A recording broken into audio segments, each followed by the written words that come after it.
तो लीजिए भैया भोजपुरी की हिट मशीन खेसारी जी का एक बहुत ही बेहतरीन का गाना आ रहा है। जी हाँ दोस्तों, जिस गाने का बोल है दर्द में गर्दे। जी हाँ दोस्तों, खेसारी लाल यादव जी और करिश्मा कक्कड़ जी सॉन्ग को मिलकर पूरा किए हैं और ये गाना बहुत ही बेहतरीन बहुत ही बवाल का होने वाला है। जी हाँ दोस्तों, आप सब देख रहे हैं टारगेट भोजपुरी। तो दोस्तों बता दूं कि वीडियो फीट में नीलम गिरी जी नजर आने वाली है और गाना जो कि बहुत ही बेहतरीन का है, दर्द में गर्दे। खेसारी लाल यादव जी और करिश्मा कक्कड़ जी के साथ में गाना है, जो कि गाना बहुत ही बेहतरीन बहुत ही बवाल का होने वाला है।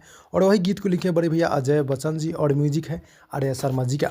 फाइनली ग्लोबल म्यूजिक जंक्शन के माध्यम से कल सुबह 11 बजे फुल वीडियो सॉन्ग देखने को मिलेगा, जो कि ग्लोबल म्यूजिक जंक्शन से। और इसका ऑफिशियल टीजर आउट हो चुका है, जो कि आज शाम को रिलीज हुआ है, जो कि आप सब देखे होंगे। और वीडियो बहुत ही बेहतरीन बहुत ही बवाल का होने वाला है, जो कि वीडियो फीट में खेसारी जी रहेंगे और नीलम गिरी रहेंगे।